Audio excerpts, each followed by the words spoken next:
Last lecture में about the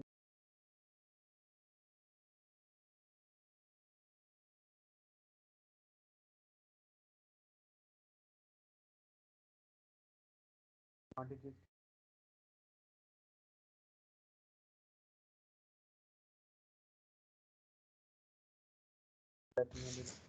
sir आपकी आवाज में डिस्टॉर्शन है।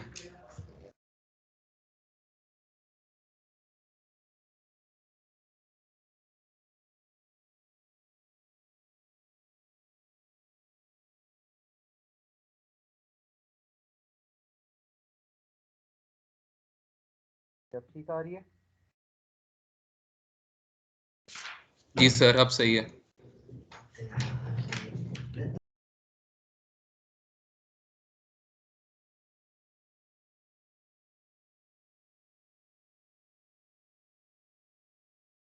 our today lecture conference करेंगे स्पेसिफिकेशंस बारे में। सर आवाज नहीं आ रही आपकी। सबको मेरी आवाज नहीं आ रही।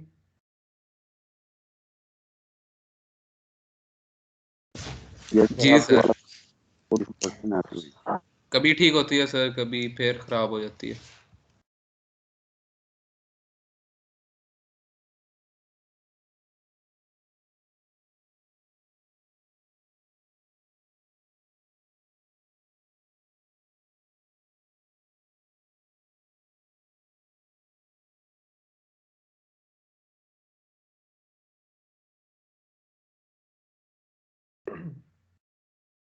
अब आ रही है आवाज। जी सर अब आ रही है। आज के हमारे लेक्चर कंटेंट्स हैं specifications for batching of mixing at the end. जब भी हम कंक्रीटिंग की बात करते हैं या कंक्रीट एप्लीकेशन सारी एक्टिविटीज इन्वॉल्व।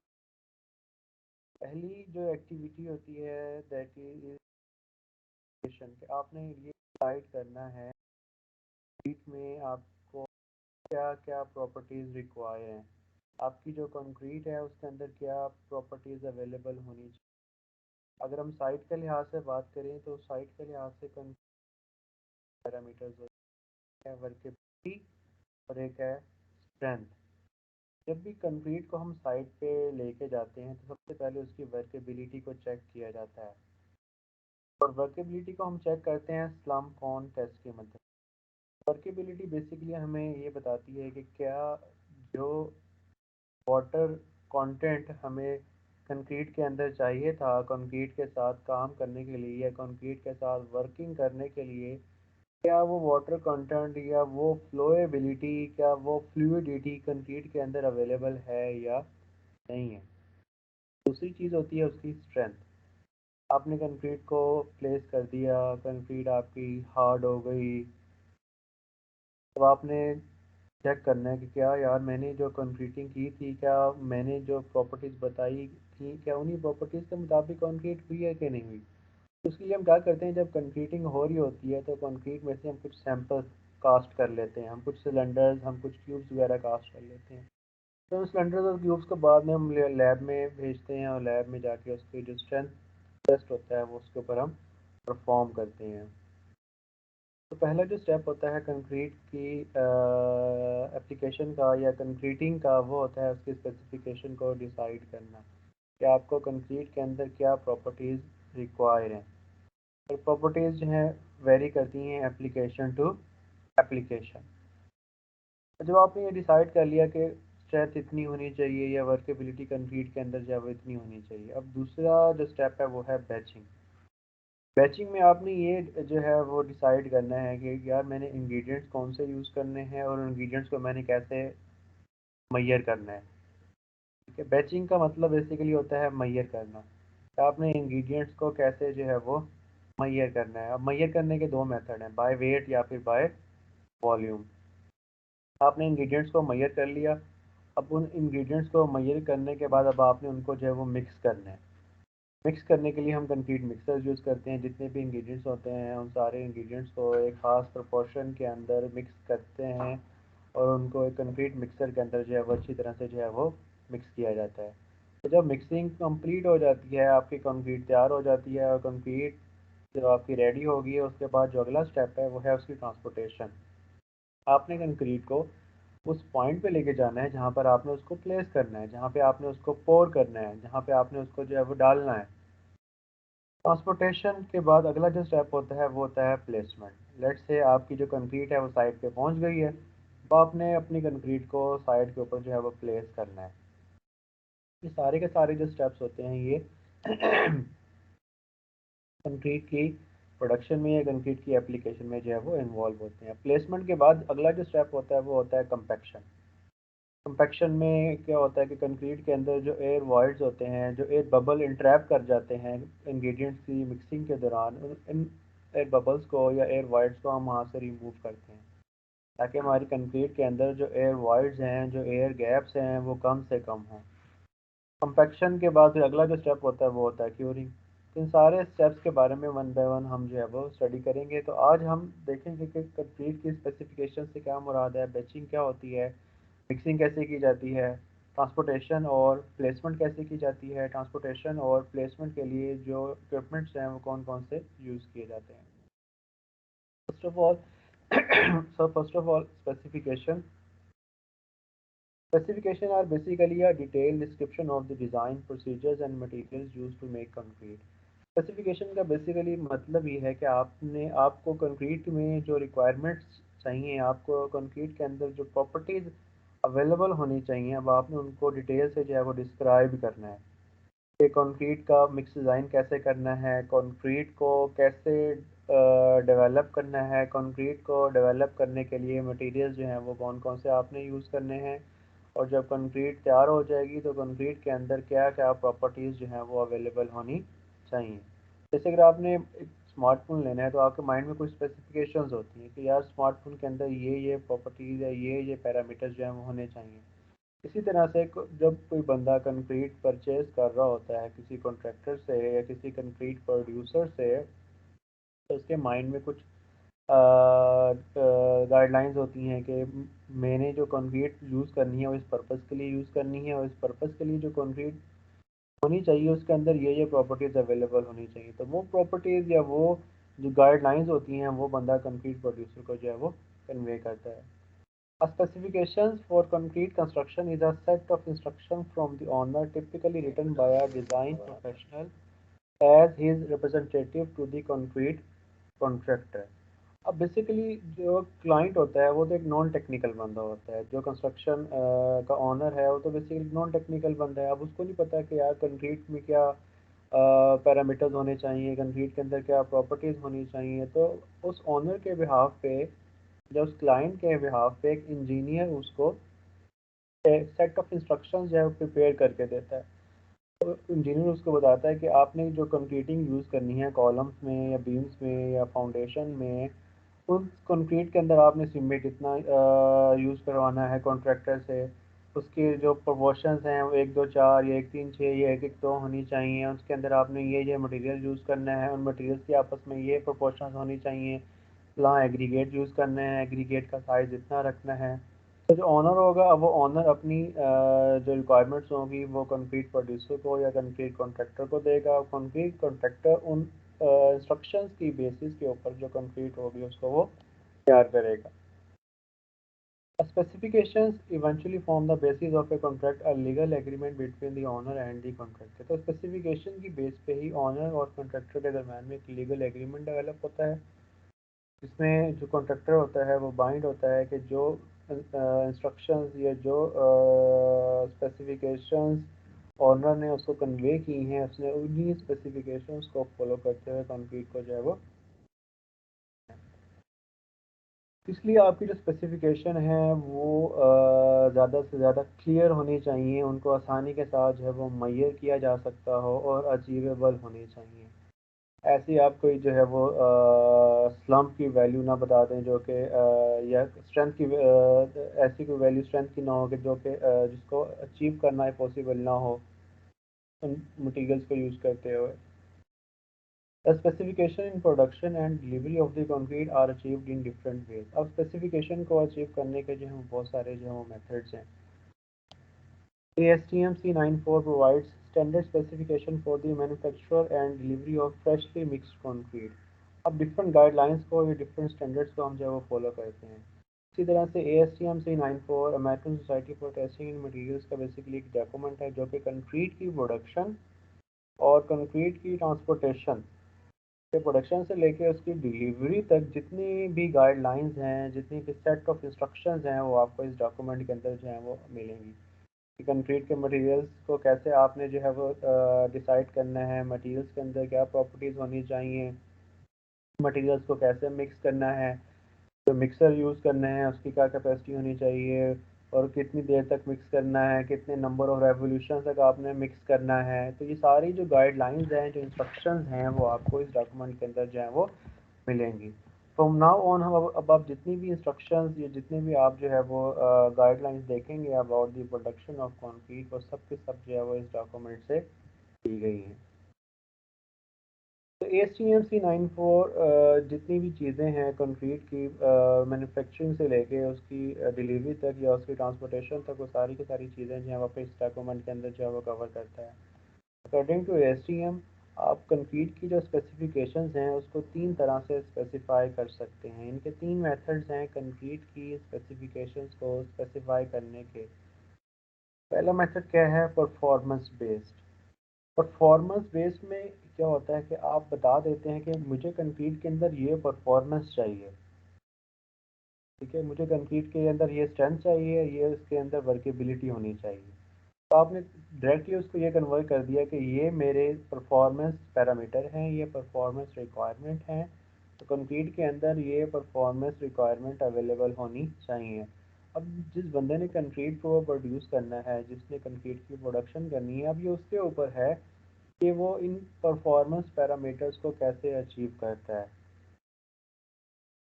वो किसी भी तरह का कोई भी मटेरियल यूज़ करते हुए इन परफॉर्मेंस पैरामीटर्स को या इन परफॉर्मेंस रिक्वायरमेंट्स को अचीव कर सकता है।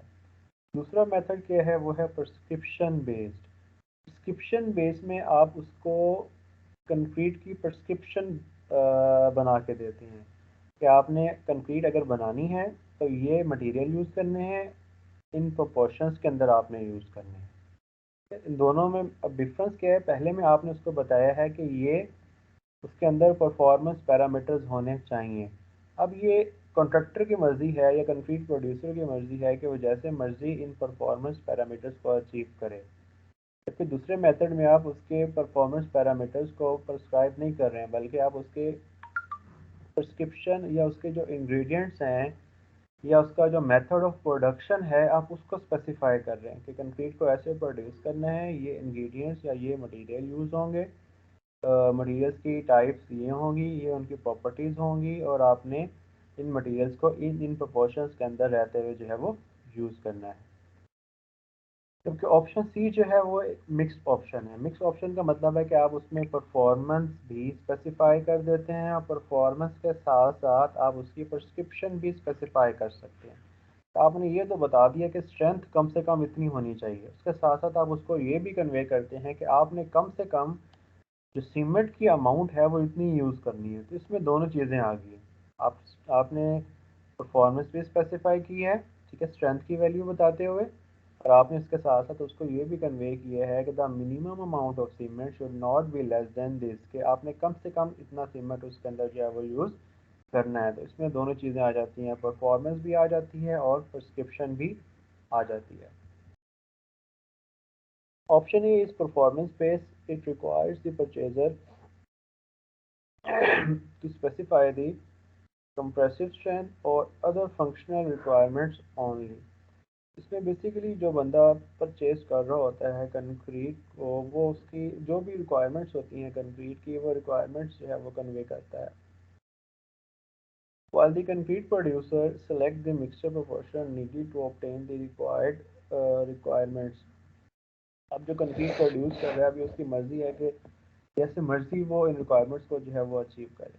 अब उसने खुद से मिक्सचर प्रोपोर्शन जो है वो सेलेक्ट करना है, से उसने मटेरियल सेलेक्ट करने हैं और उन मटेरियल्स को और उन मिक्सचर प्रोपोर्शन को यूज़ करते हुए जो परचेज़र की या जो क्लाइंट की रिक्वायरमेंट्स हैं, रिक्वायरमेंट्स को अचीव करना है। A performance specification is a set of instructions that outlines the functional requirements for hard and concrete depending upon the application. अब फंक्शनल जो रिक्वायरमेंट्स होती हैं ये एप्लीकेशन टू एप्लीकेशन जो है वो वेरी करती हैं। अब अगर आपने एक जगह पे कंप्यूटिंग करनी है, लेट्स से एक बिल्डिंग है, बिल्डिंग के अंदर आपका एक कॉलम है, हो सकता है कि उस कॉलम के लिए जो फंक्शनल रिक्वायरमेंट्स हैं वो डिफरेंट हों। अगर एक कॉलम आपका डायरेक्ट एनवायरनमेंट में बाहर एक्सपोज हो रहा है तो उसके लिए जो फंक्शनल रिक्वायरमेंट्स होंगी वो डिफरेंट होंगी। इसलिए जो फंक्शनल रिक्वायरमेंट्स हैं वो आपकी मेंबर टू मेंबर या आपकी स्ट्रक्चर टू स्ट्रक्चर जो है वो चेंज होती हैं। इसलिए इसलिए जब भी आप कोई कंक्रीट को प्रोड्यूस करवा रहे होते हैं किसी प्रोडक्शन कंपनी से, तो उसको आप जो जितनी भी आपकी इंस्ट्रक्शंस होती हैं उनको आप क्लियर कट आप उसको जो है वो कन्वे करते हैं कि फ़लाँ फ़लाँ जगह पर जो है कंक्रीट की ये फंक्शनल रिक्वायरमेंट्स हैं और फ़लाँ स्ट्रक्चर के लिए या फ़लाँ मेंबर के लिए जो कंक्रीट की रिक्वायरमेंट्स हैं वो ये हैं। For example, the performance criteria for interior columns in a building might be compressive strength only. अगर आपकी बिल्डिंग के अंदर कोई कॉलम है, वो बिल्डिंग का कॉलम एनवायरनमेंट को एक्सपोज नहीं है, एनवायरनमेंट उसको अफेक्ट नहीं कर रहा, या बाहर के जो केमिकल्स हैं वो उसको डायरेक्टली अटैक नहीं कर सकते। तो इसलिए अब इंटीरियर कॉलम के लिए आपका जो परफॉर्मेंस क्राइटेरिया होगा वो सिर्फ कंप्रेसिव स्ट्रेंथ होगा कि उसने एनवायरनमेंट को तो रेजिस्ट नहीं करना, तो वहाँ पे आपका ड्यूरेबिलिटी जो है वो कंसर्न नहीं होगा। लेकिन इसी तरह से अगर कोई कॉलम आपका जो है वो बाहर डायरेक्ट एनवायरनमेंट में एक्सपोज हो रहा है, for example performance criteria for a bridge deck, अगर आपका ब्रिज डेक है, ब्रिज डेक मीन ब्रिज का जो स्लैब होता है जिसके ऊपर ट्रैफिक मूव करती है, अगर एक ब्रिज डेक है, आप उस ब्रिज डेक को डायरेक्टली एनवायरनमेंट को एक्सपोज है, एनवायरनमेंट ने उसको अफेक्ट करना है, बारिश होगी तो बारिश का पानी भी उसके अंदर जो है वो सीप कर सकता है। इसके अलावा बाहर के जितने भी एक्सटर्नल केमिकल्स हैं, साल्ट्स वगैरह हैं, वो कंक्रीट के अंदर जो है वो पेनिट्रेट कर सकते हैं। तो इसलिए वहाँ पे स्ट्रेंथ के साथ साथ जो हमारा परफॉर्मेंस क्राइटेरिया होगा वो ड्यूरेबिलिटी भी होगा, क्योंकि उसने एक्सेसिव वेदरिंग को या उसने जो है वो वेदरिंग इफेक्ट्स को जो है वो रेजिस्ट भी करना है। Performance criteria for a bridge deck, besides design strength, might include limits on permeability and cracking. Permeability जो है वो ड्यूरेबिलिटी के अंदर आ जाती है कि जितना कंक्रीट लेस परमिएबल होगा उतने ही लेस चांसेस होंगे बाहर के मॉइस्चर को कंक्रीट के अंदर पेनिट्रेट करने के। जितनी कंक्रीट ज़्यादा परमिएबल होगी, बाहर का मॉइस्चर या बाहर के जो केमिकल्स हैं वो उतनी आसानी के साथ कंक्रीट के अंदर जो है वो पेनिट्रेट कर सकेंगी। तो इसलिए जो परफॉर्मेंस क्राइटेरिया होता है कंक्रीट का, ये वेरी करता है एप्लीकेशन टू एप्लीकेशन। बाज़ जगहों पर सिर्फ स्ट्रेंथ हमारा क्राइटेरिया हो सकता है और बाज़ जगहों पर स्ट्रेंथ के साथ साथ जो है वो ड्यूरेबिलिटी भी परफॉर्मेंस क्राइटेरिया के अंदर जो है वो आ जाती है।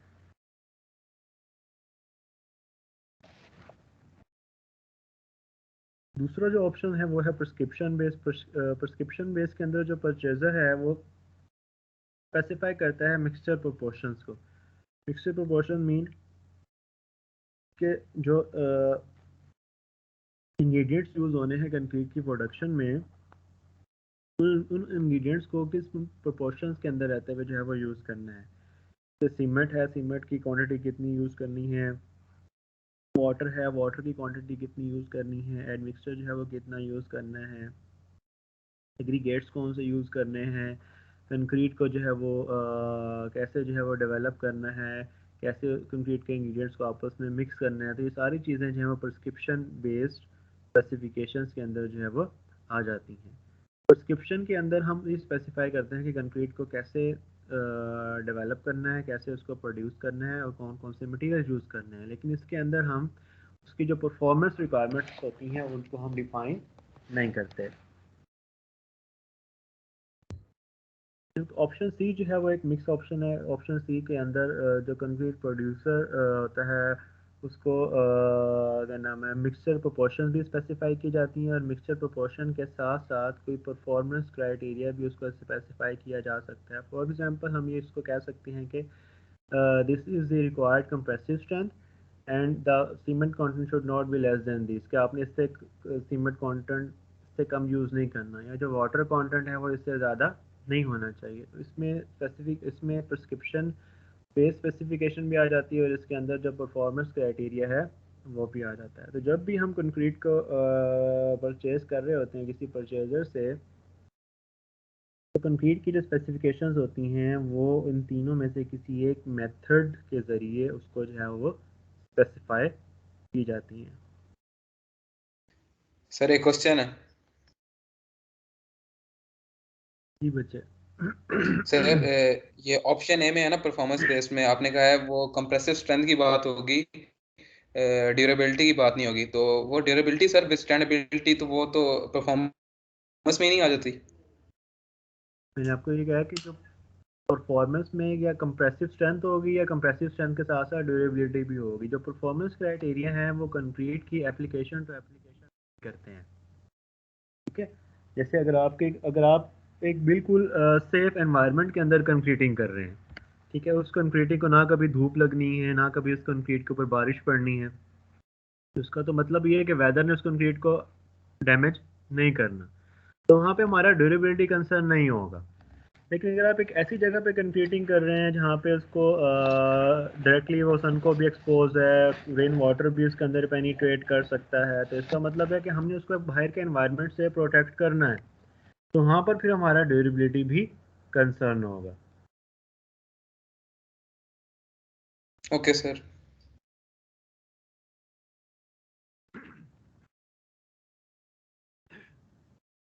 है जी batching. Batching basically is the process of merging the concrete mix, कि आपने कंक्रीट के जो इंग्रेडिएंट्स डिसाइड किए हैं वो आपने उनको जो है वो मैयर करना है। बैचिंग के वैसे तो दो मेथड्स होते हैं, बाय मैस और बाय वॉल्यूम, लेकिन हम जो साइट के ऊपर जो मेथड यूज़ करते हैं that is by mass, and by mass is also more accurate as compare to the by volume. क्योंकि बाय वॉल्यूम अगर आप बैचिंग करते हैं तो एग्रीगेट्स, अगर की हम बात करें, जो कोर्स एग्रीगेट्स होते हैं, कोर्स एग्रीगेट्स के दरम्यान में के जो पार्टिकल्स होते हैं, उन पार्टिकल्स के दरम्यान में गैप्स या वॉइड्स होते हैं। तो अगर हम बाय वॉल्यूम बैचिंग कर रहे हैं, तो उससे क्या होगा कि एग्रीगेट के पार्टिकल्स के दरम्यान में जो वॉइड्स हैं, जो गैप्स हैं, वो भी हमारे कंक्रीट का वॉल्यूम में जो है वो ऐड हो जाएंगे। तो इसलिए जो बाय वॉल्यूम बैचिंग है that is less accurate as compare to the by mass batching, और साइट पे भी हम बाय मैस बैचिंग ही यूज़ करते हैं। Batching is the process of merging the concrete mix ingredients by the mass or by volume and introducing them into the concrete mixer. To produce concrete of uniform quality, the ingredient must be measured accurately for each batch. क्योंकि जो concrete होती है वो कभी भी आप क्या नाम है वन गो में तैयार नहीं कर सकते हैं। लेट्स से अगर आप एक बिल्डिंग बना रहे हैं, तो हो सकता है कि उस बिल्डिंग के लिए आपको जो कंक्रीट रिक्वायर है वो आपकी 10 बैचेस के अंदर आपकी कंप्लीट हो, या 20 बैचेस के अंदर आपकी जो है वो कंप्लीट हो। अब बैच बेसिकली क्या होता है, आपने एक दफ़ा इंग्रेडिएंट्स को मिक्स किया, इंग्रेडिएंट्स को आपने मैयर किया, और मैयर करने के बाद आपने उसको मिक्सर में डाल दिया। उस उस वन गो में आपकी जो कंक्रीट तैयार होगी that is basically one batch. Different batches की प्रॉपर्टीज़ या कंक्रीट की जो क्वालिटीज़ आपकी तभी सेम होंगी जब आपकी जो बैचिंग है वो एक्यूरेट होगी। कि अगर आप 10 टाइम्स कंक्रीट के इंग्रेडिएंट्स को मैयर कर रहे हैं, और हर दफ़ा आप कंक्रीट के इंग्रेडिएंट्स को की मैयरमेंट्स में कोई ना कोई वेरिएशन लेके आ रहे हैं, तो फिर कंक्रीट के बैचेस आपकी कंक्रीट जो प्रोड्यूस होगी उसकी जो प्रॉपर्टीज़ या उसकी जो क्वालिटीज़ होंगी वो सेम नहीं होंगी। हो सकता है कि आप किसी बैच में सीमेंट ज़्यादा ऐड कर दें, किसी बैच में आप वाटर ज़्यादा ऐड कर दें, किसी बैच में आप वाटर की क्वांटिटी कम कर दें, तो किसी बैच में आप जो है वो सीमेंट की क्वांटिटी कम कर दें। तो इसलिए आपकी जो कंक्रीट तभी यूनिफॉर्म क्वालिटी की होगी, तभी उसके प्रॉपर्टीज सेम होंगी जब आपकी बैचिंग जो है वो एक्यूरेट होगी। Most specification require that batching be done by mass rather than by volume. Water and liquid admixtures can be measured accurately by either volume or by mass. क्योंकि water या जो लिक्विड एडमिक्सचर्स होते हैं उनके दरम्यान में particles में gaps या वॉइड्स तो नहीं होते हैं, तो इसलिए उसको आप बाय वॉल्यूम या बाय मास दोनों तरह से एक्यूरेटली मेजर कर सकते हैं. Specification generally require that materials be measured for individual batches within the following percentages of accuracy: cementitious material and water plus minus 1%, aggregates plus minus 2%, admixtures plus minus 3%. तो आपने जितनी भी मेजरमेंट्स लेनी है वो आपकी मेजरमेंट्स इस एक्यूरेसी के अंदर जो है वो लाई करनी चाहिए. तो जो भी आप इक्विपमेंट यूज़ कर रहे हैं वो इक्विपमेंट भी इन लिमिट्स के अंदर रहते हुए जो बैचेस हैं उनको जो है वो मेजर कर सकता हो. Liquid chemical admixtures should be charged into the mixture as aqueous solution. Liquid chemical admixtures जो कि liquid form में होते हैं उसको हम as aqueous solution यानी कि उसको हम water के अंदर ऐड करके जो है वो मिक्सर के अंदर ऐड करते हैं. अब इसमें दो तरह का लिक्विड आ जाता है. एक तो लिक्विड वो है जो कि आपने जस्ट वाटर की सूरत में जो है वो ऐड किया है. अब आपके जो केमिकल एडमिक्सचर्स हैं उसके अंदर भी कोई ना कोई क्वांटिटी अवेलेबल होगी वाटर की, तो इसलिए अगर ज़रूरी हो हमें तो टोटल वाटर कंटेंट में से जो केमिकल एडमिक्सचर का पोर्शन होता है वो पोर्शन उसमें से हम सब्ट्रैक्ट कर देते हैं ताकि हमारा जो कंक्रीट है उसके अंदर जो वाटर की क्वांटिटी है वो ज़्यादा ना हो जाए. क्योंकि कंक्रीट का की स्ट्रेंथ का और वाटर का दोनों का इन्वर्स रिलेशन है. अगर आप कंक्रीट के अंदर वाटर कंटेंट ज़्यादा कर दिया है तो कंक्रीट की जो स्ट्रेंथ है वो कम्प्रोमाइज़ हो जाएगी. तो इसलिए हमें ये श्योर करना चाहिए कि हम के जो वाटर कंटेंट हमने मिक्स डिज़ाइन में डिसाइड किया है उतना ही वाटर कंटेंट हमने कंक्रीट के अंदर जो है वो ऐड करना है. Admixtures that cannot be added in solution can be either batched by mass or volume as directed by the manufacturer. जो admixtures को हम solution की फॉर्म में ऐड नहीं कर सकते तो उसको फिर हम पाउडर की फॉर्म में ऐड करेंगे, और पाउडर की फॉर्म में ऐड करने से पहले उसको आप बाय मैस या बाय वॉल्यूम दोनों तरह से बैच कर सकते हैं. इस तरह से एडमिक्सचर के मैन्युफैक्चरर ने जो है वो स्पेसिफाई किया हुआ है. जब भी आप किसी मैन्युफैक्चरर से एडमिक्सचर परचेज करते हैं तो वो आपको स्पेसिफाई करता है कि आपने इस रेंज के अंदर इस एडमिक्सचर को यूज़ करना है और आपने इसको इस तरह से बैच करना है, या बाय मैस बैच करना है या बाय वॉल्यूम उसको बैच करना है. बैचिंग जब आपकी कंप्लीट हो जाती है इंग्रेडिएंट्स की, आपने इंग्रेडिएंट्स को मेजर कर लिए है. अब इंग्रेडिएंट्स को मेजर करने के बाद अगला जो स्टेप है वो है उनको आपस में मिक्स करना.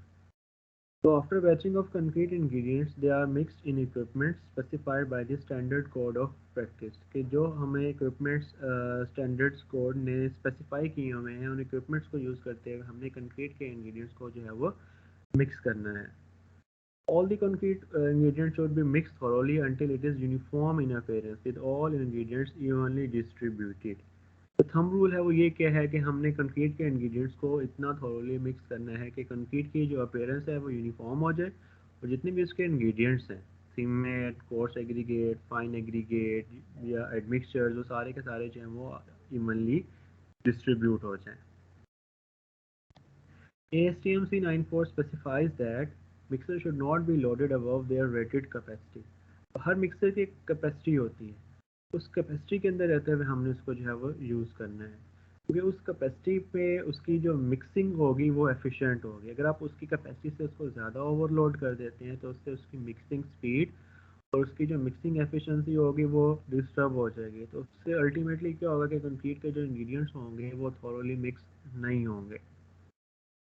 इसलिए अगर हमने आउटपुट को इंक्रीज करना है वी हैव टू इधर increase the size of the mixer और इधर increase the number of mixers. बजाय इसके कि हम एक ही मिक्सर के ऊपर उसको ओवरलोड करके उसकी जो कैपेसिटी है उसको हम जो है वो इंक्रीज़ करें. हम या तो नंबर ऑफ मिक्सर्स को इंक्रीज़ करेंगे या फिर हम मिक्सर का जो साइज़ होगा उसको हम जो है वो इंक्रीज़ करेंगे. Mixers should not be loaded above their rated capacities and should be operated at the mixing speed recommended by the manufacturer.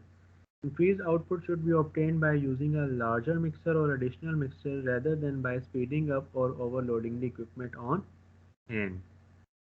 If the blades of A mixtures become worn और coated with hardened concrete। अब होता क्या है कि जब आपने concrete को mix किया, कंक्रीट आपकी तैयार होगी, आपने कंक्रीट को बाहर निकाल लिया। अब तो कोई अगर कंक्रीट मिक्सर के अंदर रह गई है, अगर मिक्सर के ब्लेड्स के ऊपर कोई कंक्रीट रह गई है, तो वो कंक्रीट वहाँ पर जो है वो हार्ड हो जाएगी, वो मिक्सर के ब्लेड को कोट कर देगी। तो जब आप उस मिक्सर को दोबारा से यूज़ करेंगे मिक्सिंग ऑपरेशन के लिए, तो उसका जो मिक्सिंग एक्शन होगा वो लेस एफिशिएंट होगा।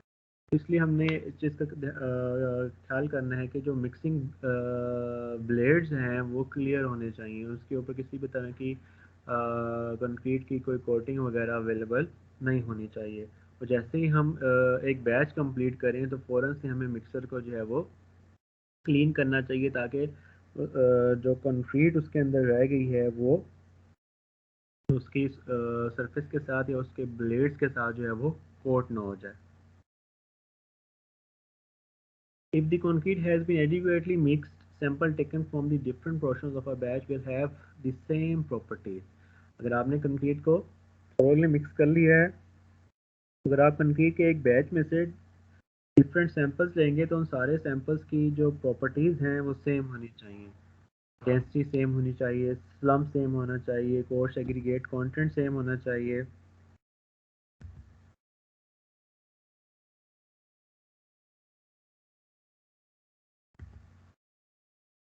तो सारी की सारी जो प्रॉपर्टीज़ हैं वो आपकी जो है वो सेम होनी चाहिए। अगर तो आपने कंक्रीट को थोरोली मिक्स किया है, अगर थोरोली मिक्स नहीं किया तो क्या होगा, किसी बैच के एक पोर्शन में हो सकता है कि सीमेंट ज़्यादा चला जाए, एक पोर्शन में सीमेंट कम रह गया हो, एक पोर्शन में फोर्स एग्रीगेट।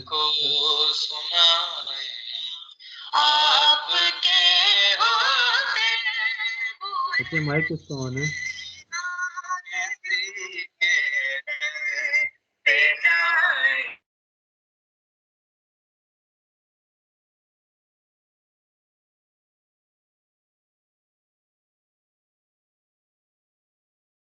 किसका माइक ऑन था ये? सर किसी बच्चे का नहीं था, ये कोई गेस्ट आया हुआ था। कहाँ से आया हुआ था? ये कुबाई से आया हुआ था। लिंक तो आप ही लोगों ने शेयर किया होगा ना? आप तो नहीं आया किसी को कि क्लास चल रही है भाई वहाँ जाके मैं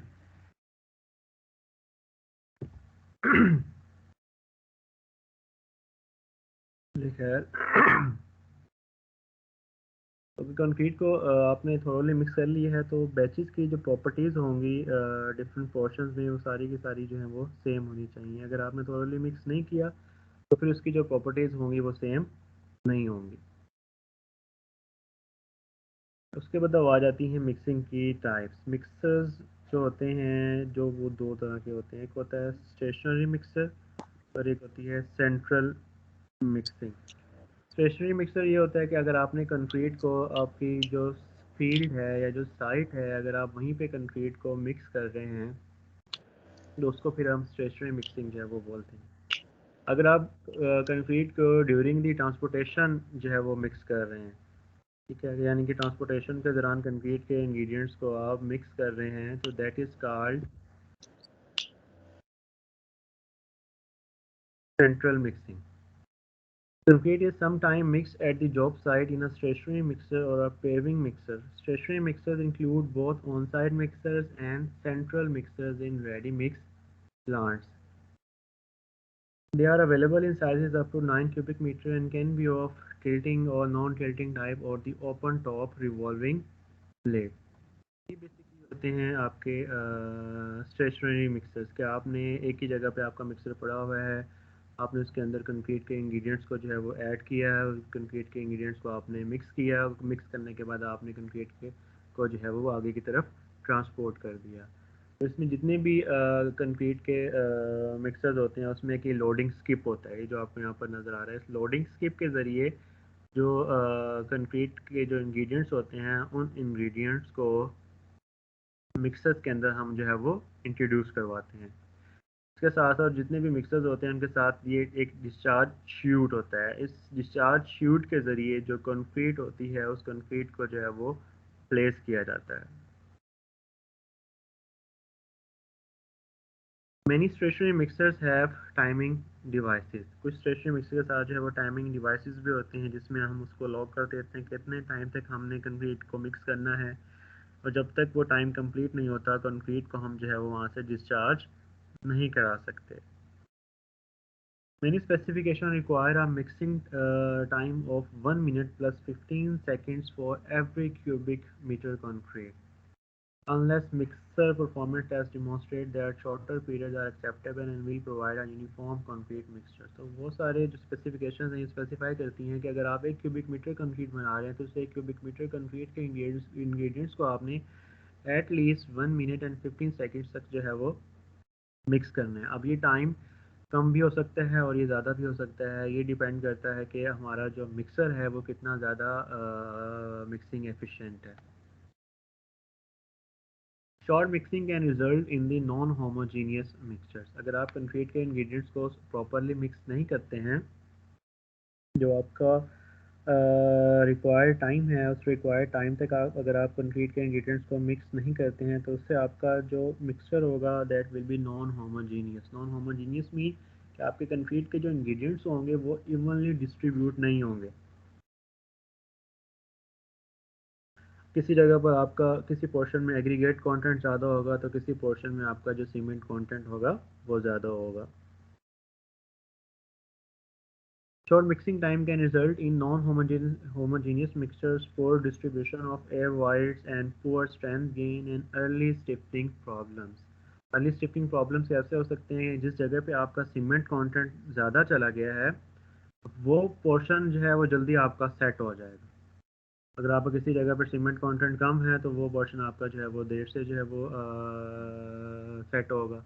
तो इसलिए अगर आप कंक्रीट के इंग्रेडिएंट्स को थॉरोली मिक्स नहीं करते हैं या यूनिफॉर्मली मिक्स नहीं करते हैं तो उससे की वजह से जो अर्ली स्टिफनिंग प्रॉब्लम्स हैं वो कंक्रीट के अंदर जो है वो प्रोड्यूस हो सकते हैं. The mixing period should be measured from the time when all cement and aggregates are in the mixer drum, provided all the water is added before quarter of the mixing time has elapsed. अब mixing period start कब होता है? Mixing period आपका उस वक्त start होता है जब आप उसके अंदर वाटर को ऐड करते हैं. अगर आप कंक्रीट के ड्राई इंग्रेडिएंट्स को आपस में मिक्स करते रहें, सीमेंट को, कोर्स एग्रीगेट को और फाइन एग्रीगेट को, non reaction will be developed between them until you add water. जब तक आप वाटर ऐड नहीं करेंगे आपका जो मिक्सिंग टाइम है वो आपका स्टार्ट नहीं होता. जैसे आपने वाटर ऐड कर दी है अब आपका जो मिक्सिंग टाइम है वो स्टार्ट हो जाएगा. और 1/4 मिक्सिंग टाइम कंप्लीट होने से पहले जितना भी वाटर है वो सारे का सारा वाटर आपने मिक्सर के अंदर जो है वो ऐड करना है. When heated water is used in cold weather, cold weather में हम जो हाइड्रेशन रिएक्शन होता है कंक्रीट का, उस हाइड्रेशन रिएक्शन को स्पीड अप करने के लिए हम हीटेड वाटर जो है वो यूज़ करते हैं.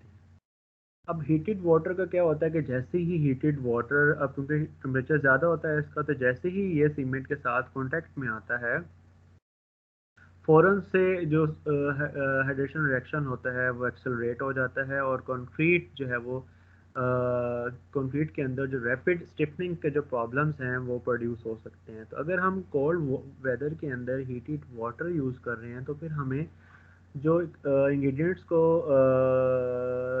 ऐड करने का ऑर्डर है मिक्सर के अंदर, उस ऑर्डर को हमें मॉडिफाई करना पड़ता है. तो इसमें हम सीमेंट सबसे लास्ट में ऐड करते हैं, जो बाकी सारे इंग्रेडिएंट्स को हम पहले मिक्स कर लेते हैं, और एट दी एंड जब सारे इंग्रेडिएंट्स वाटर के साथ मिक्स हो गए हैं एट दी एंड फिर उसके अंदर हम जो सीमेंट होता है उसको हम जो है वो ऐड करते हैं. अगर हम सीमेंट स्टार्ट में ऐड कर दें और साथ ही अगर हम वाटर ऐड कर देते हैं तो उससे हीटेड वाटर का और सीमेंट का जो रिएक्शन होगा वो एक्सेलरेटेड पेस पे स्टार्ट हो जाएगा और जो कंक्रीट है उसके अंदर जो रैपिड स्टिफनिंग है वो स्टार्ट हो जाएगी. In this case, addition of the cementitious material should be delayed until aggregates and water have mixed together in the drum. तो इस केस में हम क्या करते हैं कि सबसे पहले हम ड्राई इंग्रेडिएंट्स को मिक्स करते हैं. Dry ingredients except cement, dry ingredients के बाद उसके अंदर हम वाटर ऐड करते हैं. जब वाटर और एग्रीगेट्स मिक्स हो जाते हैं फिर उसके बाद लास्ट में उसके अंदर जो है वो सीमेंट को ऐड करके कंक्रीट को फ़ौरन से जो है वो प्लेस कर दिया जाता है. If supplementary cementing material are used, they should be added after the cement. Supplementary cementing materials basically वो मटेरियल्स होते हैं जो कि सीमेंट के अलावा हम कंक्रीट के अंदर जो है वो ऐड करते हैं। जैसे कि लास्ट क्लास में मैंने आपको पोज़ोलैनिक मटेरियल्स के बारे में बताया था। ऐसे मटेरियल जिनकी अपनी तो बाइंडिंग पावर्स नहीं होती, लेकिन जब वो सीमेंट के साथ यूज़ किए जाते हैं तो वो अपने अंदर बाइंडिंग पावर्स हैं वो डेवलप कर लेते हैं। तो अगर हम कोई सप्लीमेंट्री सीमेंटिंग मटेरियल यूज़ कर रहे हैं तो उन सप्लीमेंट्री सीमेंटिंग मटेरियल्स को भी सीमेंट के बाद ही ऐड किया जाता है। इफ रिटार्डिंग और water reducing admixtures are use, अगर हम कोई एडमिक्सचर यूज़ कर रहे हैं तो उस एडमिक्सचर्स को हमने हर बार सेम सीक्वेंस के अंदर जो है वो ऐड करना है। अगर आपने एक बैच में एडमिक्सचर को ऐड किया है वाटर ऐड करने के बाद, तो आपने हर बैच में उसका वाटर ऐड करने के बाद ही ऐड करना है। क्योंकि अगर आप उसकी चार्जिंग साइकिल में कोई वेरिएशन ऐड करेंगे तो उस हो सकता है कि उसकी वेरिएशन की वजह से जो आपके एंड प्रोडक्ट है कंक्रीट, उसकी प्रॉपर्टीज़ के अंदर भी कोई वेरिएशन जो है वो प्रोड्यूस हो जाए। If retarding or water reducing admixture are used, they should be added in the same sequence in the charging cycle each time. If not, significant variation in the time of initial setting and percentage of entrained air may be resulted. अब admixtures different types के होते हैं। कुछ admixtures जो होते हैं वो हेडेशन reaction को एक्सेलरेट करते हैं, कुछ एडमिक्सचर्स जो होते हैं वो हेडेशन रिएक्शन को रिटार्ड करते हैं या स्लो डाउन करते हैं। तो जो एडमिक्सचर्स हेडेशन रिएक्शन को स्लो डाउन करते हैं उनको हम बोलते हैं रिटार्डिंग एडमिक्सचर्स। अगर कोई ऐसा एडमिक्सचर्स है जो कि कंक्रीट की वर्केबिलिटी को इम्प्रूव करने के लिए यूज़ किया जाता है, उसको हम बोलते हैं वाटर रिड्यूसिंग एडमिक्सचर्स। तो जो भी एडमिक्सचर्स हैं आपने उनको सेम सीक्वेंस के अंदर जो है वो ऐड करना है। अगर सेम सीक्वेंस के अंदर ऐड नहीं करेंगे तो फिर कंक्रीट की प्रॉपर्टीज़ के अंदर जो वेरिएशन है वो प्रोड्यूस हो सकती है। अगर हम दो या दो से ज़्यादा एडमिक्सचर यूज़ कर रहे हैं तो उन एडमिक्सचर्स को फिर हमने सेपरेटली कंक्रीट मिक्सर के अंदर जो है वो ऐड करना है। बजाय इसके कि हम उन सारे एडमिक्सचर्स को आपस में ऐड करें तो हो सकता है कि उनके दरम्यान में कोई केमिकल रिएक्शन डेवलप हो जाए और केमिकल रिएक्शन के डेवलप होने की वजह से उन एडमिक्सचर्स की जो एफिशिएंसी है वो डिस्टर्ब हो जाए। इसलिए अगर हम दो या दो से ज़्यादा एडमिक्सचर यूज़ कर रहे हैं तो उन एडमिक्सचर्स को हमने सेपरेटली जो है वो क्या नाम है सेम सीक्वेंस के अंदर सेपरेटली हमने उनको जो है वो ऐड करना है। उसके बाद आ जाती है जी आपकी ये रेडी मिक्स कॉन्क्रीट। सर एक तो बच्चे सर एक क्वेश्चन है। बच्चे सर आपने अभी वो वाटर का बताया ना कि वाटर अगर हॉट डालना चाहिए इसमें कंक्रीट बनाने के लिए। सर अगर कोल्ड डालेंगे तो सिर्फ मिक्सिंग टाइम बढ़ेगा या कोई एडवर्स इफेक्ट भी आएगा? जो हॉट हॉट वाटर है वो हम यूज़ करते हैं कोल्ड वेदर के अंदर। ठीक है, कोल्ड वेदर का मतलब है कि जहाँ पे आपका जो टेम्परेचर है वो बहुत कम हो। आपको पता है कि आपको कंक्रीट के इंग्रेडिएंट्स को मिक्स करने के लिए आपके पास एक स्पेसिफिक जो है वो टेम्परेचर होता है, वो होता है 26 डिग्री सेल्सियस। अगर आपका टेम्परेचर 26 डिग्री सेल्सियस है एनवायरनमेंट का, फिर आप कंक्रीट के इंग्रेडिएंट्स को नॉर्मल टेम्परेचर पे ही यूज़ कर सकते हैं।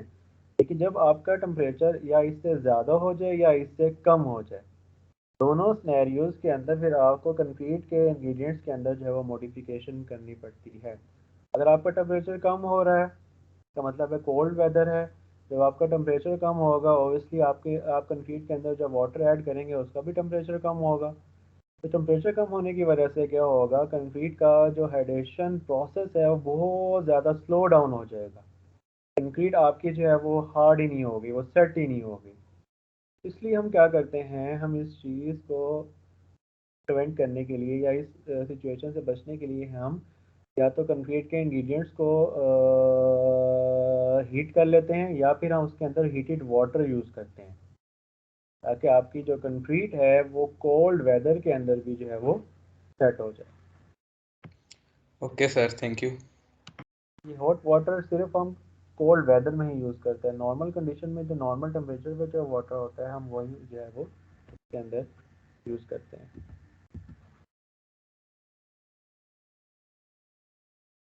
रेडी मिक्स कंक्रीट बेसिकली ऐसी कंक्रीट होती है जिसको हम किसी बैचिंग प्लांट में जो है वो तैयार करते हैं, जो कि ऑटोमेटिक बैचिंग प्लांट्स होते हैं जहाँ पे कंक्रीट को जो है वो तैयार किया जाता है। और जब आपकी कंक्रीट तैयार हो जाती है तो उसको साइड पर ला के जो है वो प्लेस कर दिया जाता है। ऐसी कंक्रीट जिसको किसी बैचिंग प्लांट पे तैयार किया जाए उसको हम रेडी मिक्स जो है वो कंक्रीट कहते हैं। A concrete that is manufactured in a batching plant according to a set engineered mix design, कि जो आपका मिक्स डिज़ाइन है वो अपने बैचिंग प्लांट के अंदर आप फीड कर देते हैं और बैचिंग प्लांट पे आपको कंक्रीट जो है वो आपको प्रोड्यूस करके देता है। That concrete is known as ready mix concrete. जितने भी आपके मेगा प्रोजेक्ट्स होते हैं जहाँ पे आपको ज़्यादा अमाउंट में कंक्रीट चाहिए होती है तो वहाँ पे कंक्रीट बैचिंग प्लांट पे आपकी तैयार हो रही होती है और बैचिंग प्लांट से फिर कंक्रीट जो होती है उसको साइड पे जो है वो डिलीवर किया जाता है।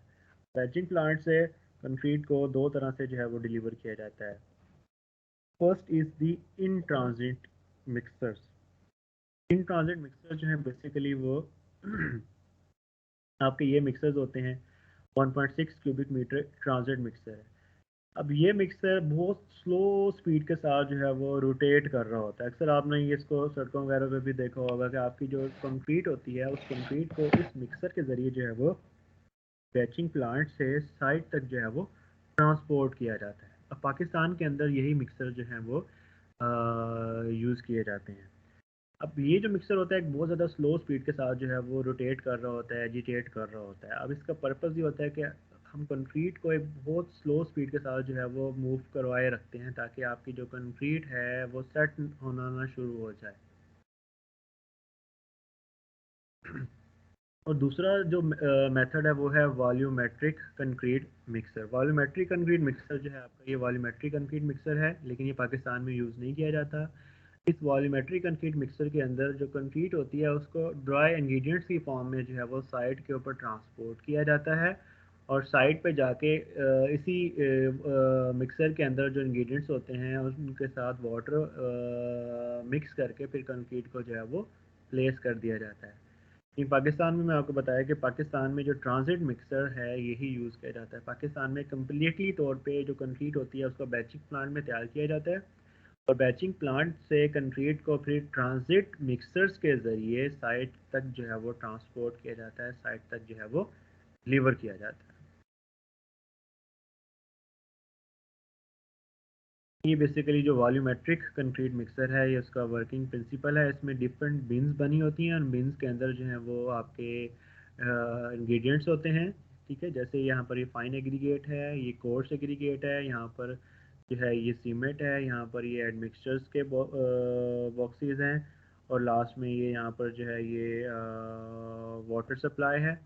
तो इसमें जो कंक्रीट होती है उसको ड्राई फॉर्म में ही हम साइड पे लेके जाते हैं और साइड पे जाके फिर जो ड्राई इंग्रेडिएंट्स होते हैं उनके साथ वाटर ऐड किया जाता है और लास्ट में यहाँ पर मिक्सिंग बाउल के ज़रिए जो कंक्रीट होती है, कंक्रीट के जो इंग्रेडिएंट्स होते हैं वो मिक्स होते हैं और साथ साथ उसको हम जो है वो प्लेस करते जाते हैं। लेकिन पाकिस्तान में ये जो मिक्सर है ये यूज़ नहीं किया जाता। पाकिस्तान में जो ट्रांजिट मिक्सर्स हैं वही जो है वो मोस्टली कंक्रीट को ट्रांसपोर्ट करने के लिए या कंक्रीट को डिलीवर करने के लिए जो है वो बैचिंग प्लांट से साइट तक जो है वो यूज़ किए जाते हैं।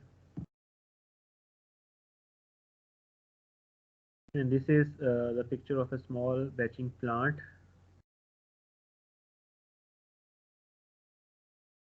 And this is the batching plant से जो ट्रांजिट मिक्सर के ज़रिए जो कंक्रीट है वो जो है वो आगे डिलीवर की जा रही है। और ये ट्रांजिट मिक्सर बहुत ही स्लो स्पीड के साथ जो है वो इनको रोटेट करवाया जाता है ताकि जो कंक्रीट है ड्यूरिंग दी ट्रांसपोर्टेशन या ड्यूरिंग दी डिलीवरी सेट होना जो है वो स्टार्ट ना हो जाए।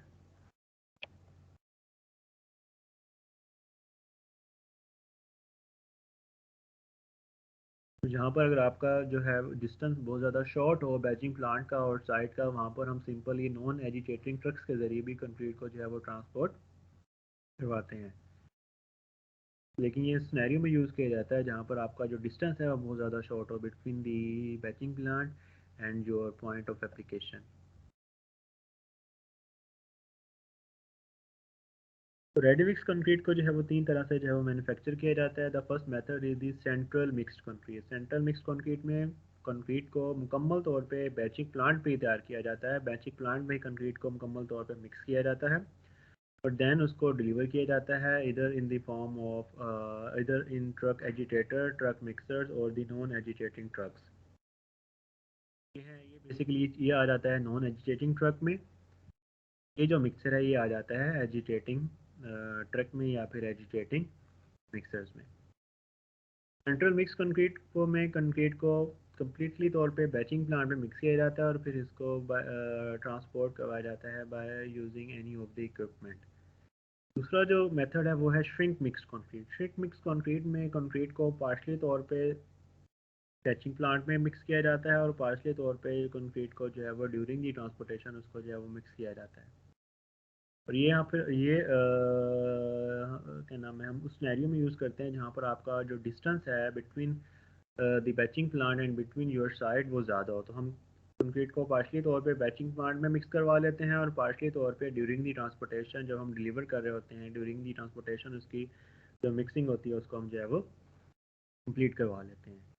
थर्ड जो ऑप्शन है वो है ट्रक मिक्स कंक्रीट, जिसमें कंक्रीट को कम्प्लीटली तौर पे ट्रक के अंदर ही जो है वो मिक्स किया जाता है। तो वाला जो इक्विपमेंट है वो इसके अंदर आ जाता है, लेकिन पाकिस्तान में ये इक्विपमेंट यूज़ नहीं किया जाता।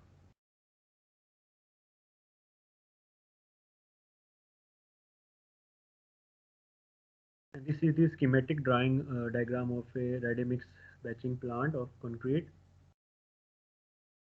तो आपको डिफरेंट जो कंपोनेंट्स हैं वो नज़र आ रहे हैं। A stands for the aggregate delivery and B stands for aggregate receiving hopper and C is the aggregate storage and D is the conveyor belt। यहाँ से एग्रीगेट्स को जो है वो मिक्सर की तरफ जो है वो ट्रांसपोर्ट किया जा रहा है। and E are the silos for cement storage and F is the weight hopper जहाँ पर कंक्रीट के सारे इंग्रेडिएंट्स को जो है वो वेट किया जाएगा and H is the mixer के यहाँ पर सारे आपके जो इंग्रेडिएंट्स हैं उनको जो है वो मिक्स किया जाएगा। I are the एडमिक्सचर्स जहाँ पर एडमिक्सचर्स हैं, अगर तो हमने कंक्रीट के अंदर कोई एडमिक्सचर ऐड करना है तो वहाँ वो मिक्सचर्स इन सिलेंडर्स के ज़रिए मिक्सर्स के अंदर जो है वो ऐड होंगे। and G is the cement delivery and J is the ready mix truck with returned concrete। Return concrete का मतलब है आपने कंक्रीट साइड पे कंक्रीट को आपने डिलीवर करवाया है लेकिन साइड पे वो किसी रीज़न की वजह से जो है वो यूज़ नहीं हो सकी, तो फिर आपकी कंक्रीट रिटर्न हो जाती है और उस कंक्रीट में से जो कोर्स एग्रीगेट्स हैं वो हम कोर्स एग्रीगेट्स सेपरेट कर लेते हैं ताकि दोबारा से उनको जो है वो यूज़ किया जा सके। P is the control room and M is the pump that is used to pump the water in the mixer and N is the water storage। तो इस तरह से कोई भी वाकई जो बैचिंग प्लांट होता है वहाँ पर जो डिफरेंट इक्विपमेंट्स होते हैं, डिफरेंट जो पार्ट्स होते हैं वो जो है वो नेम किया जाता है और इस तरह से बैचिंग प्लांट के अंदर जो कंक्रीट होती है उसको जो है वो प्रोड्यूस किया जाता है। अब जितने भी बैचिंग प्लांट्स होते हैं वो आपके ऑटोमेटिक होते हैं। ऑटोमेटिक मीन के आपके पास डिफरेंट इक्विपमेंट डिफरेंट बिन्स में अवेलेबल होते हैं। बैचिंग प्लांट आपके खुद इंग्रेडिएंट्स को वेट करता है और वेट करने के बाद उनको मिक्सर के अंदर जो है वो ऐड कर देता है। लेकिन जो आपका मिक्स डिज़ाइन होता है वो मिक्स डिज़ाइन आपको बैचिंग प्लांट के अंदर जो है वो फीड करना होता है। मिक्स डिज़ाइन का मतलब है कि आपने कौन कौन से जो इंग्रेडिएंट्स हैं वो आपने, अगर आप एक क्यूबिक मीटर कंक्रीट बना रहे हैं तो क्यूबिक मीटर कंक्रीट में सीमेंट कितना यूज़ होगा, एक कोर्स एग्रीगेट कितने यूज़ होंगे, फाइन एग्रीगेट कितना यूज़ होगा, वाटर कितना यूज़ होगा, मिक्सर कितना यूज़ होगा। तो सारी चीज़ें आप अपने कंट्रोल रूम के ज़रिए जो है वो अपने बैचिंग प्लांट में फीड कर देते हैं और बैचिंग प्लांट फिर आपको कंक्रीट जो है वो प्रोड्यूस करके देता है। यहाँ पे भी होगा।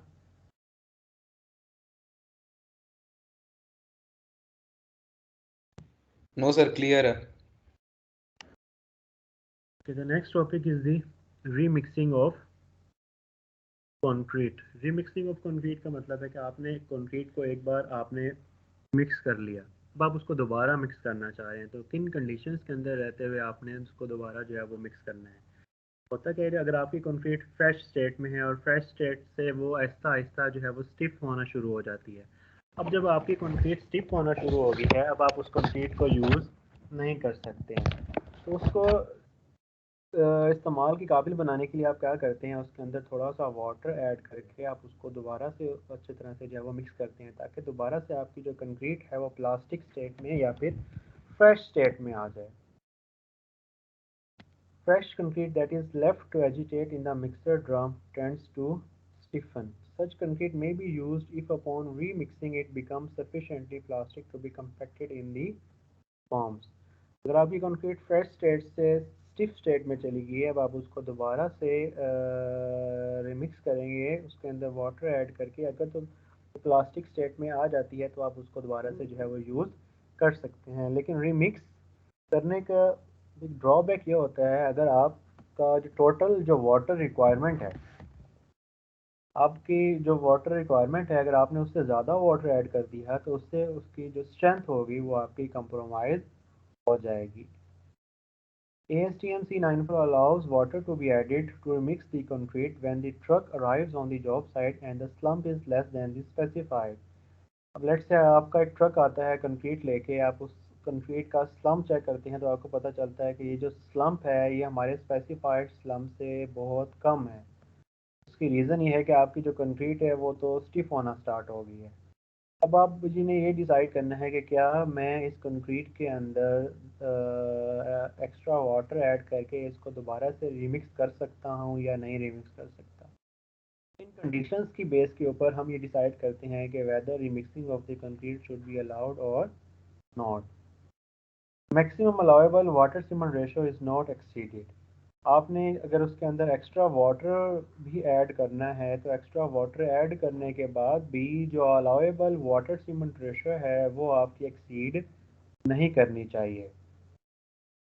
Maximum allowable slump is not exceeded, और वाटर के ऐड करने से भी आपका जो स्लम्प है वो आपके अलाउएबल स्लम्प से ज़्यादा नहीं होना चाहिए। अगर आपका स्लम्प आपके अलाउएबल स्लम्प से ज़्यादा हो गया है तो फिर आप उस कंक्रीट को यूज़ नहीं कर सकते। Maximum allowable mixing and the agitating time are not exceeded. आपका जो मिक्सिंग टाइम है मैक्सिमम, वो आपका मिक्सिंग टाइम अभी तक एक्सीड नहीं हुआ। अगर वो मिक्सिंग टाइम आपका एक्सीड हो चुका है तो फिर आप कंक्रीट को रीमिक्स नहीं कर सकते। Concrete is remixed for a minimum of 30 revolutions at mixing speed or until the uniformity of the concrete is within the limits. तो अगर आपने कंक्रीट को रिमिक्स करना है तो उसको आपने एट लीस्ट 30 रेवोल्यूशंस तक आपने कंक्रीट को जो है वो मिक्स करना है, या फिर आपकी जो कंक्रीट है वो आपकी उसके अंदर जो यूनिफॉर्मिटी है वो अचीव ना हो जाए। तो इन कंडीशंस के अंदर रहते हुए अगर हमने एक्स्ट्रा वाटर ऐड करना है और कंक्रीट को अगर हम रीमिक्स करना चाहते हैं तो इन कंडीशंस के अंदर रहते हुए हम कंक्रीट को जो है वो रीमिक्स कर सकते हैं। बट कंक्रीट को रिमिक्स करने का ड्रॉबैक ये होगा कि आपकी हो सकता है कि आपकी जो स्ट्रेंथ है, अगर आपने वाटर उससे ज़्यादा ऐड कर दिया है, जो आपका मैक्सिमम अलाउएबल वाटर था, तो उससे उसकी जो स्ट्रेंथ है वो आपकी कंप्रोमाइज़ हो जाएगी। If early settings become a persistent problem, a retarder may be used to control early hydration, especially in high cement content mixes. लेकिन अगर आपको ये प्रॉब्लम बार बार फेस करना पड़ रहा है साइट के ऊपर कि जब भी आपकी कंक्रीट आपके पास डिलीवर होती है तो वो सेट हो चुकी होती है, तो उस केस में फिर आपको कोई ना कोई एडमिक्सर यूज़ करना पड़ेगा। और एडमिक्सर आप यूज़ करेंगे उसके हाइड्रेशन रिएक्शन को रिटार्ड करने के लिए, उसके हाइड्रेशन रिएक्शन को कंट्रोल करने के लिए, उसके हाइड्रेशन रिएक्शन को स्लो डाउन करने के लिए। और ऐसा एडमिक्सर जो कि आपके कंक्रीट के हाइड्रेशन रिएक्शन को स्लो डाउन करे या उसको प्रोलॉन्ग करे, उसको हम रिटार्डर बोलते हैं। Unselective addition of water to make concrete more fluid should not be allowed because this lowers the quality of concrete. आपने ऐसे ही वाटर उसके अंदर ऐड नहीं कर देना, बल्कि आपने जो आपको ये AST में गाइडलाइंस प्रोवाइड करता है, इन गाइडलाइंस के मुताबिक आपने कैलकुलेशन परफॉर्म करते हुए जो वाटर आप ऐड कर सकते हैं इस लिमिट के अंदर रहते हुए, वो वाटर आपने ऐड करना है। अगर आप उसके अंदर अनसेलेक्टिव एडिशन ऑफ वाटर करेंगे तो उससे आपकी कंक्रीट तो फ्लूइड हो जाएगी ज़्यादा, लेकिन उससे आपकी कंक्रीट की जो क्वालिटी है, उसकी जो स्ट्रेंथ है, वो आपकी बहुत ज़्यादा रिड्यूस हो जाएगी।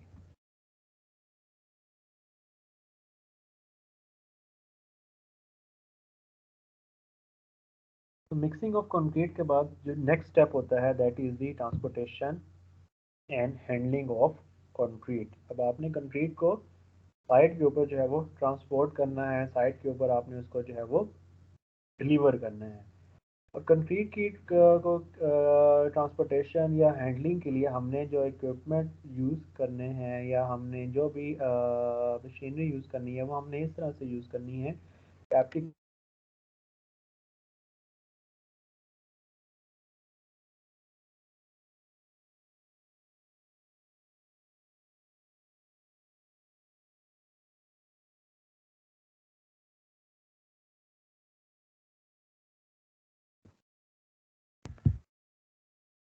बच्चे आवाज़ आ रही है?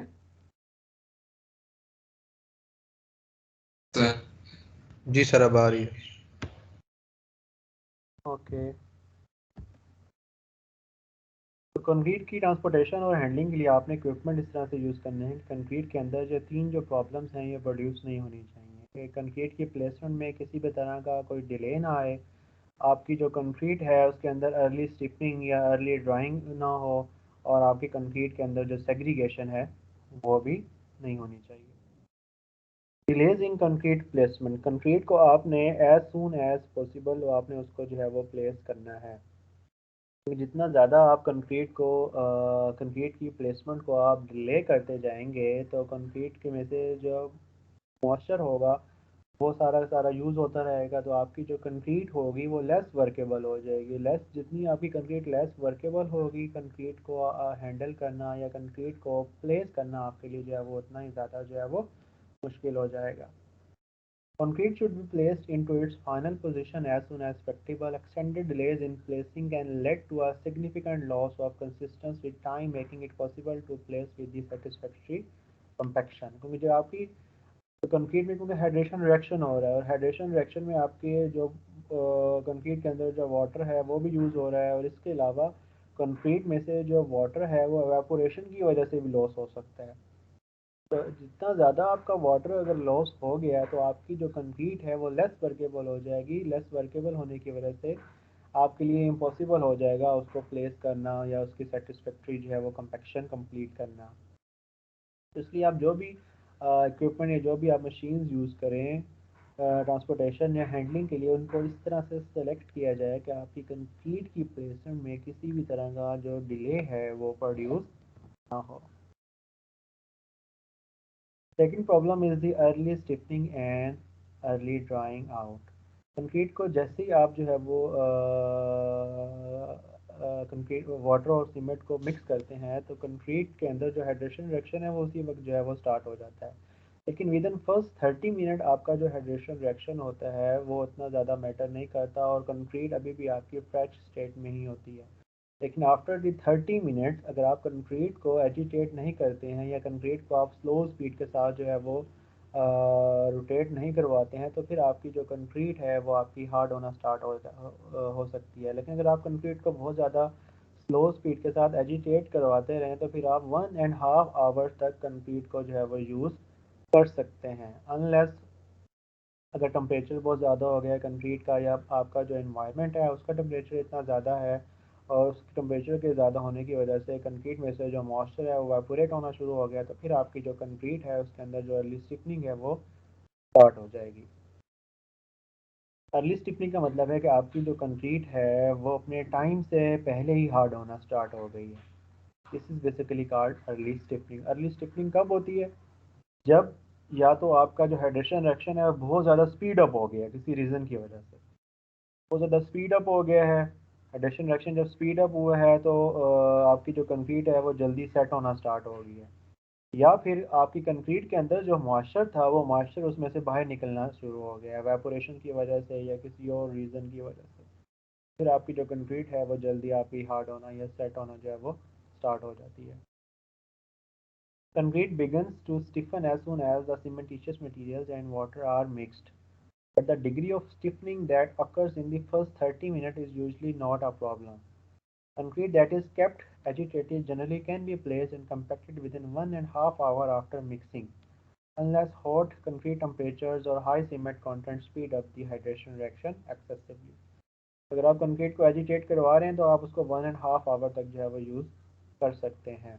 हाँ, अगर कंक्रीट का टेम्परेचर इंक्रीज़ हो गया है या आपने जो सीमेंट कंटेंट यूज़ किया है वो सीमेंट कंटेंट बहुत ज़्यादा है, सीमेंट कंटेंट के ज़्यादा होने की वजह से तो आपका जो हाइड्रेशन रिएक्शन है अगर वो स्पीड अप हो गया है तो फिर आपकी जो कंक्रीट है वो जल्दी जो है वो स्टिफ होना स्टार्ट हो जाएगी। Planning should eliminate or minimize any variable that would allow the concrete to stiffen. तो आपने इस तरह से प्लान करना है अपनी कंक्रीटिंग को कि कंक्रीटिंग के अंदर अर्ली स्टिफनिंग या अर्ली ड्राइंग आउट जो है वो या तो आप उसको बिल्कुल एलिमिनेट कर दें या फिर आप उसको जो है वो मिनिमाइज़ कर दें। तो इसको आप कैसे कर सकते हैं, इसके लिए आपको कोई ना कोई एडमिक्सचर जो है वो यूज़ करना पड़ेगा। अगर आपकी कंक्रीट जल्दी सेट हो रही है तो फिर आप क्या करेंगे, उसके अंदर रिटार्डर जो है वो यूज़ करेंगे ताकि आपका जो हाइड्रेशन प्रोसेस है वो आपका जो है वो प्रोलॉन्ग हो जाए। जब स्लो डाउन होगा तो फिर अल्टीमेटली क्या होगा, आपका जो हाइड्रेशन रिएक्शन है वो प्रोलॉन्ग होता जाएगा। अगर आप हाइड्रेशन रिएक्शन को स्पीड अप करना चाह रहे हैं तो फिर उसके लिए आपको एक्सेलेरेटर यूज़ करने पड़ेंगे ताकि आपकी जो हाइड्रेशन रिएक्शन है वो स्पीड अप हो जाए और आपकी कंक्रीट जो है वो जल्दी सेट हो जाए। लेकिन अगर आपकी अर्ली स्टिफनिंग हो रही है तो अर्ली स्टिफनिंग के केस में आपको रिटार्डर यूज़ करते हुए जो सेटिंग प्रोसेस होगा या जो हाइड्रेशन प्रोसेस होगा उसको आपको जो है वो डिले करना पड़ेगा।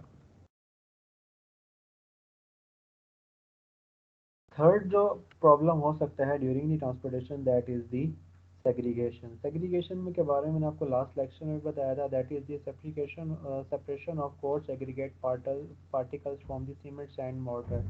अगर आपका सीमेंट सैंड का जो मोर्टर है उसमें से जो कोर्स एग्रीगेट के पार्टिकल्स हैं वो बिल्कुल सेपरेट हो जाए, तो मोटर आपका सेपरेट हो जाए, तो that phenomena is known as segregation. Segregation आपकी उस वक्त होती है जब आपका जो मोटर है उस मोटर के अंदर इतनी बाइंडिंग पावर नहीं रही कि आपके वो कोर्स एग्रीगेट के पार्टिकल्स को आपस में बाइंड करके रखे, तो तब आपकी कोर्स एग्रीगेट के जो पार्टिकल्स होते हैं वो आपके सेपरेट हो जाते हैं।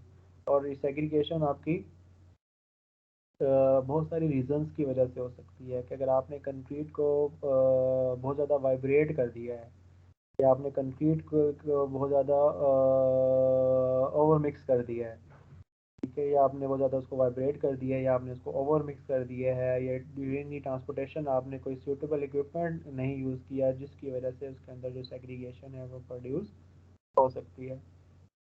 इन सारे रीजंस की वजह से बेसिकली होता क्या है कि जो एक बॉन्ड होता है मोटर का और कोर्स एग्रीगेट का, वो बॉन्ड आपका ब्रेक हो जाता है और कोर्स एग्रीगेट के जो पार्टिकल्स हैं वो आपके बिल्कुल सेपरेट हो जाते हैं और जो मोटर होता है वो आपका सेपरेट हो जाता है।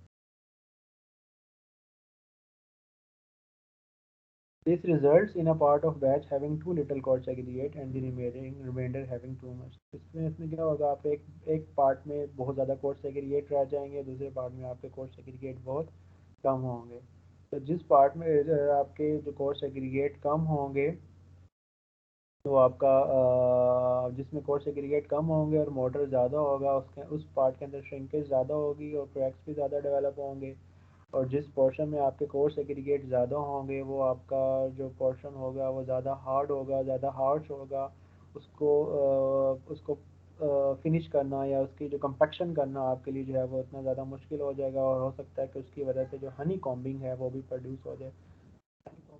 एक फिनोमिना होता है जिसमें आपके जो कोर्स एग्रीगेट के जो पार्टिकल्स हैं वो आपके सरफेस के ऊपर जो है वो नज़र आना शुरू हो जाते हैं।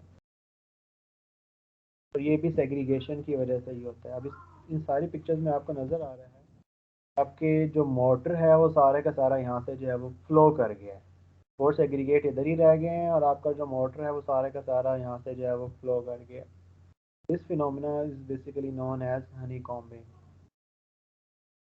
तो ये फिनोमिना आपका उस वक्त होता है जब आपके मोटर और कोर्स एग्रीगेट दोनों एक यूनिट के तौर पे ना बिहेव करें, दोनों के अंदर जो बॉन्ड है अगर वो ब्रेक कर जाए सेग्रीगेशन होती है और सेग्रीगेशन की वजह से जो हनी कॉम्बिंग है वो भी प्रोड्यूस हो सकती है।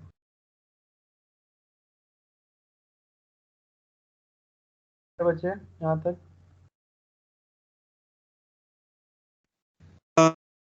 काफी है।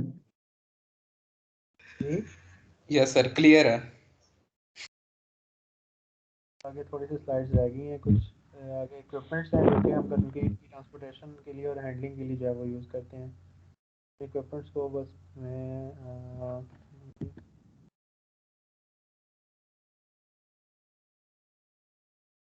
आसान सी चीज़ें मैं आपको थोड़ा सा इसके बारे में बता देता हूँ।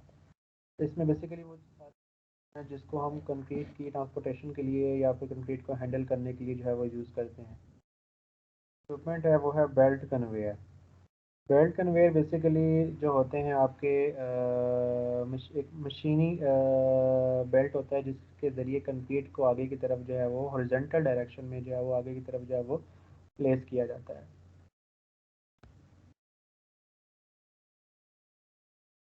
दूसरे आपके बेल्ट कन्वेयर होते हैं जो कि आपके ट्रक मिक्सर्स के साथ जो है वो अटैच होते हैं, बेल्ट कन्वेयर्स होते हैं। तो इन दोनों में फ़र्क क्या है कि इसमें तो ये तो बेसिकली मोटर ऑपरेटेड होते हैं, तो इसमें आप कंक्रीट को डाउनवर्ड डायरेक्शन में भी आप मूव करवा सकते हैं और अपवर्ड डायरेक्शन में भी आप जो है वो मूव करवा सकते हैं, लेकिन ये फिर है इसमें आपकी सिर्फ कंक्रीट डाउनवर्ड डायरेक्शन में ही जो है वो फ्लो करती है ग्रेविटी की वजह से।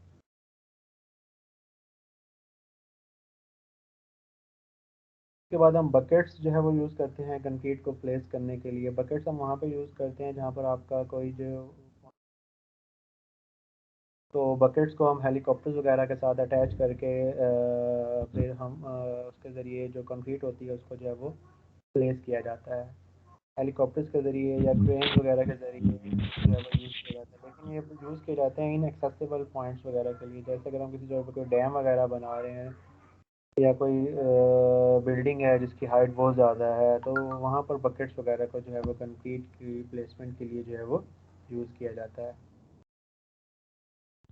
ये बकेट्स हैं, इन बकेट्स के ज़रिए कंक्रीट को जो है वो हेलीकॉप्टर्स के ज़रिए या फिर ट्रेन और पुलिस के ज़रिए कंक्रीट को जो है वो प्लेस किया जाता है। ये क्रेन और ये क्रेन के ज़रिए जो बकेट है इस बकेट को जो है वो ट्रांसपोर्ट किया जा रहा है। उसके बाद है shoots on truck mixers. Shoot on truck mixer के साथ ये शूट्स अटैच होते हैं। इन शूट्स के ज़रिए भी कंक्रीट को अगर हमें लोअर लेवल के ऊपर प्लेस करना है तो लोअर लेवल के ऊपर प्लेस करने के लिए इन शूट्स को भी जो है वो यूज़ किया जाता है। जितने भी ट्रांजिट मिक्सर्स होते हैं उन ट्रांजिट मिक्सर्स के साथ ये डिस्चार्ज शूट्स जो होते हैं अटैच होते हैं। इन डिस्चार्ज शूट्स के ज़रिए जो कंक्रीट होती है उस कंक्रीट को जो है वो लोअर लेवल के ऊपर जो है वो प्लेस किया जाता है। इसमें भी जो कंक्रीट है वो शूट्स के ज़रिए ट्रक मिक्सर से जो है वो प्लेस की जा रही है। उसके बाद मोबाइल बैच मिक्सर्स है। मोबाइल बैच मिक्सर्स जैसे मैंने आपको दिखाया था, वो जो मोबाइल ट्रक्स होते हैं जिस मोबाइल ट्रक्स में कंक्रीट को ड्राई इंग्रेडिएंट्स के फॉर्म में ट्रांसपोर्ट करवाया जाता है और ड्राई इंग्रेडिएंट्स को फिर साइड के ऊपर जाके जो है वो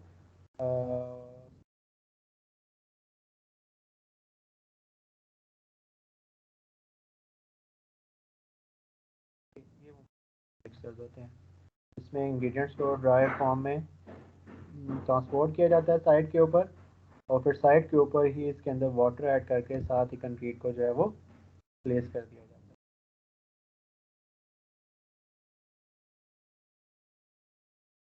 उसके बाद नॉन एजिटेटिंग ट्रक्स हैं। नॉन एजिटेटिंग ट्रक्स वहाँ पे हम यूज़ करते हैं जहाँ पर आपका साइड का डिस्टेंस और बैचिंग प्लांट का जो डिस्टेंस है वो बहुत कम हो। वहाँ पर इसको हम जो है वो नॉन एजिटेटिंग कंक्रीट की प्लेसमेंट के लिए या कंक्रीट की ट्रांसपोर्टेशन के लिए जो है वो यूज़ करते हैं। अब this is basically a batching plant और बैचिंग प्लांट से जो कंक्रीट है वो नॉन एजिटेटिंग ट्रक के ज़रिए जो है वो आगे की तरफ डिलीवर की जा रही है। ये भी नॉन एजिटेटिंग ट्रक्स हैं। उसके बाद फिर न्यूमेटिक गन्स और शॉर्टकट आ जाती हैं। न्यूमेटिक गन्स या शॉर्टकट हम वहाँ पे यूज़ करते हैं जहाँ पर आपने कंक्रीट को बहुत ज़्यादा हाई प्रेशर या हाई वेलोसिटी के साथ जो है वो प्लेस करना हो। और न्यूमेटिक गन्स या शॉर्टकट को ज़्यादातर टनलिंग के अंदर जो है वो लाइनिंग पर्पज़ के लिए जो है वो use. This is basically the shortcut. Shortcut में हमारा एक कंप्लीट लेक्चर भी होगा आगे जाके।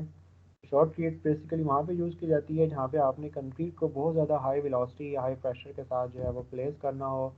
कि आपकी जो लोकेशन ऐसी है जहाँ पे कंक्रीट को नॉर्मल मेथड के ज़रिए प्लेस करना बहुत डिफ़िकल्ट है, तो वहाँ पर हम शॉर्टकट के ज़रिए जो है वो कंक्रीट को प्लेस करते हैं।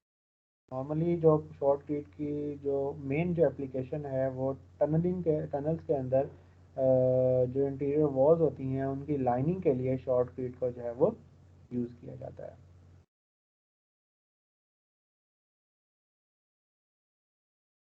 इसी तरह से व्हील बैरोज और जो बगीज़ हैं जो कि पाकिस्तान में हैं, व्हील बैरोज और बगीज़ के ज़रिए भी जो कंक्रीट है उसको प्लेस किया जाता है। ये पावर बगी है जो कि मोटर ऑपरेटेड है, और जो है व्हील बैरोज हैं जो कि पाकिस्तान में भी ज़्यादातर यही व्हील बैरोज जो हैं वो यूज़ की जाती हैं।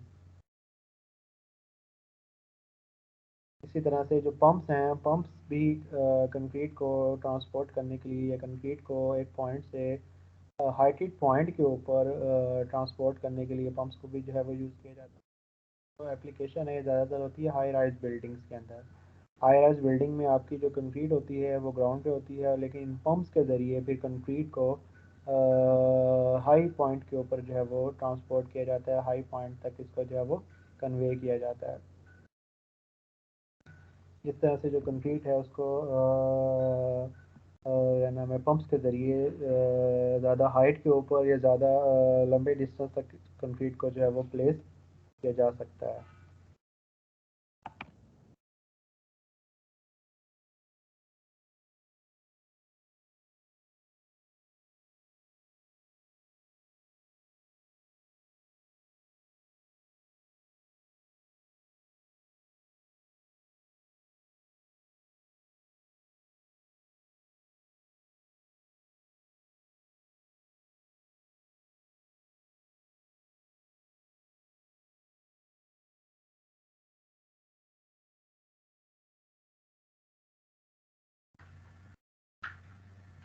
ये बच्चे आवाज़ आ रही है आपको? यस जी सर। सर अब आ रही है। जी जी सर आ रही। स्क्रू स्पाइडर्स हैं। स्क्रू स्पाइडर्स नॉर्मली तौर पे जो रोड्स वगैरह होते हैं, जो हाईवेज या पेमेंट्स वगैरह जो बनाई जाती हैं, वहाँ पर ये स्क्रू स्पाइडर्स को जो है वो स्पाइडर्स बेसिकली कंक्रीट को आगे की तरफ स्प्रेड करने के लिए जो है वो यूज़ किए जाते हैं।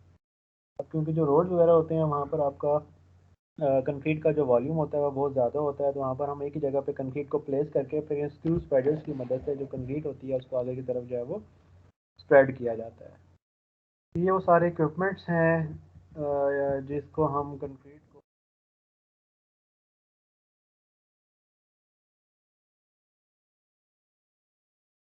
हैं। आपने कौन सा मेथड यूज़ करना है ये डिपेंड करता है हमारी जॉब टाइप के ऊपर कि हमारी जॉब टाइप क्या है, कंक्रीट का साइज़ क्या है जो हमने प्लेस करनी है, हमने कंक्रीट किस टाइम में प्लेस करनी है, या हमने जो कंक्रीटिंग करनी है वो हमने ग्राउंड लेवल से नीचे करनी है या अबव ग्राउंड लेवल हमने कंक्रीट को ट्रांसपोर्ट करना है। तो इन सारे फैक्टर्स को देखते हुए जो हम अपने इक्विपमेंट हैं जो कि हमने कंक्रीट को हैंडल करने के लिए यूज़ करने होते हैं उनको हम जो है वो गाइड करते हैं। तो I think this is enough for today. हो गया बच्चे? जी sir, thank you very much. Sir please lecture upload कर देना टीम्स पे। मैं अभी आपके सीआर को व्हाट्सएप कर देता हूँ ये, तो फिर आप ठीक है। यस जी सर। सर। एक लेक्चर आपने कल भी अरेंज करना है।